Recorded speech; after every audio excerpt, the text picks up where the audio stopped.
Bonjour à tous et bienvenue sur la chaîne YouTube. Aujourd'hui, je reviens sur la chaîne. Ça faisait un petit moment que j'étais pas venu parce que j'avais quelques obligations auxquelles je ne pouvais pas manquer et qui m'ont empêché de faire des vidéos. Mais là, je reviens de plus belle. Je vais essayer de faire 2 à 3 vidéos par semaine. Déjà, je vais vous préparer pour ce week-end un grand numéro de l'actualité en troll et en images, comme je vous en ai fait parce que j'ai raté là 2 semaines. Donc, je vais rattraper la différence et vous faire une vidéo avec, je pense, une trentaine à peu près d'images. Et aujourd'hui, on revient sur un cas qui m'attriste beaucoup parce que c'est un club historique de la Ligue 1. C'est le club de l'AS Saint-Étienne. Et on voit que le club de l'AS Saint-Étienne, ça va plus du tout malheureusement, tant en termes de gouvernance qu'en termes de résultats sportifs. Et donc aujourd'hui je vais faire une vidéo sur le club de l'AS Saint-Étienne. Je sais qu'il y a beaucoup de fervents supporters de l'ASS, je les entends à la radio, j'en vois beaucoup désespérés, ça me fait beaucoup de peine pour eux. Parce que voilà, c'est quand même un bon club, avec faut bien le dire, une très bonne ambiance en France. Ils font la renommée du football, ils ont fait l'histoire du football. Et donc je trouve ça un petit peu dommage qu'ils en soient dans cet état-là. Ils avaient Galtier qui est parti donc à la fin de la saison dernière, qui ensuite a été remplacé par Oscar Garcia, qui a quitté l'équipe de l'AS Saint-Étienne juste après la défaite face à l'Olympique Lyonnais. Bon, alors il a fait un match après la défaite de l'Olympique Lyonnais, puis il est parti de Saint-Étienne, et depuis il a été remplacé par Julien Sablé, et depuis c'est la débâcle. Donc Julien Sablé, faut le savoir, c'était le capitaine historique de l'ASS dans les années début des années 2000.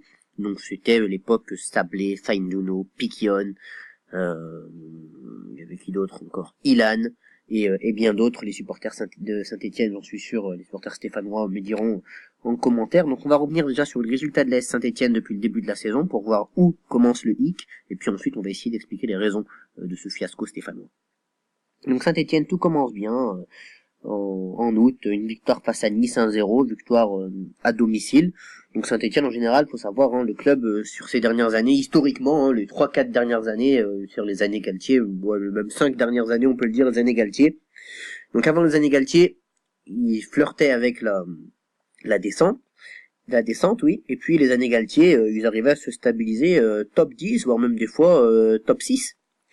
Donc c'était plutôt pas mal, une équipe qui pas forcément un jeu super bien, on peut se l'accorder, mais quand même ils ont eu quelques petites épopées en Europa League, et ils gagnaient les matchs qu'il fallait gagner à domicile. Ils avaient du mal face au gros, mais voilà, ils avaient même réussi à arracher quelques derbies à Lyon, ce qui n'est pas arrivé depuis un certain temps. Mais là, depuis Oscar Garcia et le départ de Galtier, et puis tout ce qui s'est passé, dont on va parler tout de suite, il y a eu des difficultés. Pourtant tout commence bien. Au début de la saison, victoire 1-0 face à Nice à domicile. Après, ils vont à Caen, ils s'imposent un Caen 1-0. Puis ils vont à Amiens, ils s'imposent à Amiens 3-0. Puis ils affrontent le Paris Saint-Germain, contre qui ils perdent 3-0. La première défaite de la saison, mais ici rien d'alarmant. Ça, c'était donc le 25 août. Après ça, ils affrontent Angers et ils font un nul 1-1. Donc là, bon, c'est une petite contre-performance, surtout à domicile, mais bon, on peut mettre ça sur le fait du rouge, voilà. Après, ils repartent de plus belle, ils s'imposent face à Dijon. Donc là, à ce moment-là, on est le 16 septembre, donc ça se passe plutôt bien pour eux. Après ça, ils affrontent Rennes et ils font un nul 2-2, sachant qu'ils finissent à 10 contre 11. Là aussi, on peut dire que c'est une petite contre-performance, mais quand même, il y avait des buts, c'était un plutôt beau match. Après ça, ils perdent face à 3 2-1, encore avec un rouge. Donc ce qu'on peut remarquer déjà, donc le 1er octobre, c'est que d'abord, il y a un problème de discipline, parce qu'ils prennent des rouges.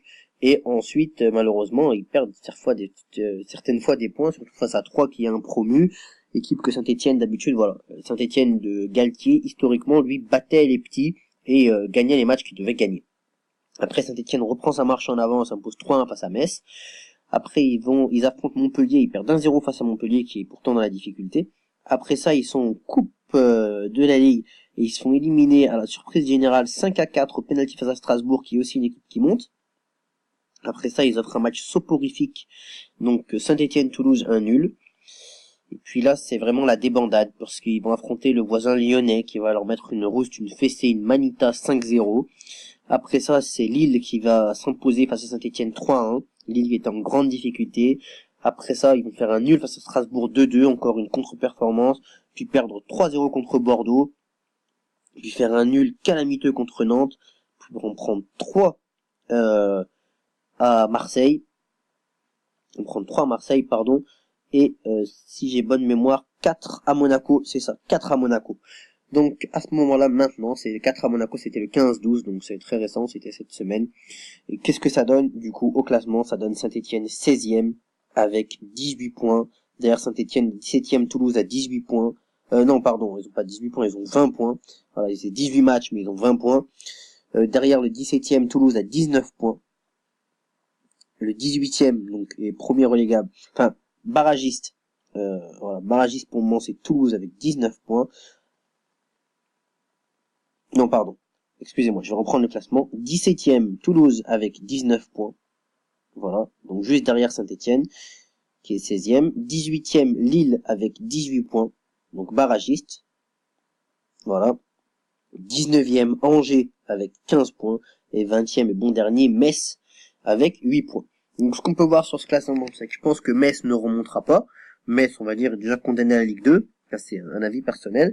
Mais du coup, Saint-Etienne peut faire 18 ou 19e, en tout cas pour le moment, s'il continue sur cette série. Et donc on peut se demander pourquoi d'abord ils sont tombés dans de tels mauvais résultats, alors que Saint-Etienne, depuis 5 dernières années, nous avait habitués à de bons résultats, et surtout comment faire pour aider l'équipe de l'AS Saint-Etienne à avoir de meilleurs résultats. Parce que là, c'est vraiment la crise, et on essaye vraiment d'aider cette équipe, qui est descendue, on se rappelle, au début des années 2000 en Ligue 2, et ça a fait beaucoup de peine à leurs supporters, mais ils avaient réussi à remonter. Et moi, je pense que c'est pas un club qui a sa place en Ligue 2, Saint-Etienne. Mais on va revenir sur ça. Donc d'abord, avant de parler du point de vue sportif, j'aimerais qu'on parle du point de vue, je dirais, du point de vue des dirigeants. Et là, le problème est simple au niveau des dirigeants. Saint-Etienne a une particularité, ils ont 2 présidents, que sont Roland Romeillet et Casoni. Il s'appelle Bernard Casoni, je crois. Cayazo, pardon. Cayazo, pas Casoni. Casoni, c'était l'ancien entraîneur d'Evian. Ils ont donc Cayazo et Romeillet. Et donc, ces 2 présidents-là sont déjà donc 2 historiques du club. On a aussi Rocheteau dans la direction, Dominique Rocheteau, le hashtag l'Ange Vert. Et ce sont deux historiques du club, donc c'est bien parce que Saint-Etienne garde son histoire. C'est un des seuls clubs en France avec Lyon qui garde, on va dire, ses historiques pour gouverner. Oui, on peut dire ça comme ça, pour gouverner. Et de ce fait-là, ce qu'on voit, c'est que donc c'est une club qui voilà qui tient à ses valeurs, et c'est une très bonne chose. Mais malheureusement, les 2 présidents, Cayazo et Romeillet, ont des idées totalement différentes du football.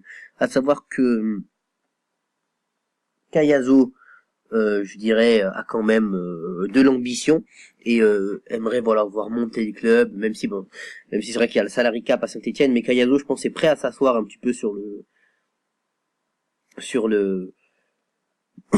sur le salary cap pour faire venir peut-être des joueurs un peu de plus gros standing.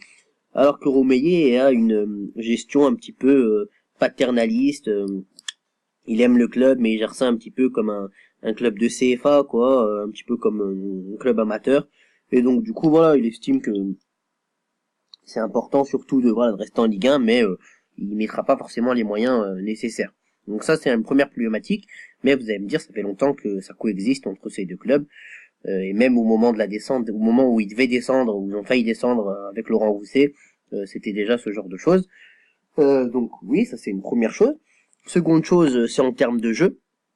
Ben, c'est vrai que malheureusement Saint-Etienne, comme chaque année, comme la plupart des clubs de Ligue 1, s'est fait piller ses bons joueurs l'an dernier. Et ils se retrouvent cette année avec bien pas grand chose comme joueurs. Un manque de qualité d'effectif. Alors c'est mieux que certains qui sont devant eux au classement. Mais du coup, voilà, il y a un manque de cohésion et un manque de qualité d'effectif qui fait que l'équipe de Saint-Etienne, malheureusement, n'y arrive pas. Et on a vu, enfin moi j'ai notamment vu le derby face à Lyon, où Saint-Etienne arrive à produire quand même du jeu, mais devant il manque vraiment quelque chose. Un finisseur, quelqu'un qui puisse mettre les buts. Et ça pêche parce que ça pêche sur le moral, ça pèse sur le moral des joueurs aussi. Vous faites un match, vous n'arrivez pas à marquer, vous dites bon, le match prochain ça ira mieux, 2 matchs, 3 matchs, après vous dites bon c'est bon, on va arrêter de bien jouer, de toute façon on n'arrive pas à en mettre une, on met pas un pied devant l'autre, on prend des buts parce que la charnière centrale de Saint-Etienne malheureusement c'est plus ce que c'était. C'est un peu compliqué. Donc maintenant, si même leurs valeurs sûres qui étaient Perrin et Ruffier, ils peuvent plus appuyer dessus parce que voilà, ils prennent de l'âge, etc. eh bien ça devient compliqué pour Saint-Étienne, qui était connu pour avoir une bonne assise défensive, en tout cas ces dernières années, avoir une bonne assise défensive et un bon jeu collectif, même si c'était un petit peu soporifique parce que ça manquait de mordant devant. Et là, le problème, c'est que l'assise défensive a disparu, le jeu est resté soporifique, et devant, il y a toujours personne. Et donc, voilà ce que ça donne pour l'équipe de Saint-Étienne. Moi, quand même, je suis confiant pour eux, je pense que c'est une mauvaise passe, mais il faut surtout qu'ils se disent les choses. C'est une expression très footballistique, il faut vraiment que ces gens se disent des choses entre eux, parce qu'ils ont le potentiel pour faire, voilà, 10-12e, quoi. Je dis pas qu'ils feront Europa League ou Champions League, je dis pas ça. Mais pour moi, c'est vraiment une équipe qui a le potentiel pour faire ce qu'il faut. Parce que voilà, c'est en plus un beau public, et on sait que le 12e homme c'est important, surtout dans des matchs où ça joue à pas grand chose. Donc pour moi c'est important que voilà, Saint-Étienne vraiment puisse, on va dire, renouer avec la victoire, et retrouver une place qui lui convient mieux. J'espère vraiment que la Saint-Étienne ne descendra pas. En tout cas moi c'est vraiment mon souhait, ce serait dommage qu'ils descendent, ça nous enlèverait notamment des derbies. Et puis ça ferait de la peine pour leurs supporters, hein, qui sont nombreux et qui font, faut bien le dire, une très belle ambiance dans le stade avec de beaux tifos. Et puis c'est vrai qu'au niveau des problématiques aussi, on peut remarquer une autre chose, c'est que voilà, Saint-Étienne malheureusement, on le dit, ils veulent pas investir, et on peut les comprendre, voilà, c'est une logique de club comme une autre, mais le problème c'est que derrière ils ont pas de centre de formation de qualité, ils sortent plus de jeunes, et donc du coup il y a rien, quoi. Il y a rien, c'est un vide abyssal. On récupère des joueurs moyens de Ligue 1 à des prix pas chers, mais du coup ça donne pas des grands joueurs, et on n'arrive pas à former à Saint-Étienne. Et donc à mon avis c'est là les problématiques. Donc pour moi les axes d'amélioration pour la Saint-Étienne ils sont clairs. Euh, Va falloir mettre la main au porte-monnaie. Ça c'est la première chose, un petit peu, pas forcément trop, on leur demande pas d'avoir le budget du PSG ou même de l'Olympique Lyonnais, mais mettre un peu la main au porte-monnaie pour ramener un peu plus de solidité défensive et de mordant dans l'effectif, parce que je pense qu'il y a une grosse démotivation. Et deuxième chose, il va falloir également restructurer, je pense, ce système de formation pour faire venir des jeunes, parce que on le voit en plus, on le voit avec le voisin lyonnais à côté. Dans la région, il y a du monde, il y a du talent brut. On le voit quand Lyon arrive à sortir Aouar, Fekir, encore plus anciens, les Govou, et autres. On peut pas dire que la région Rhône-Alpes soit raison sinistrée en termes de talent footballistique. Donc c'est à Saint-Étienne de faire les bons choix, de chercher au bon endroit, au bon moment, d'essayer d'aller piquer ça à l'Olympique Lyonnais, même s'ils ont une grosse assise.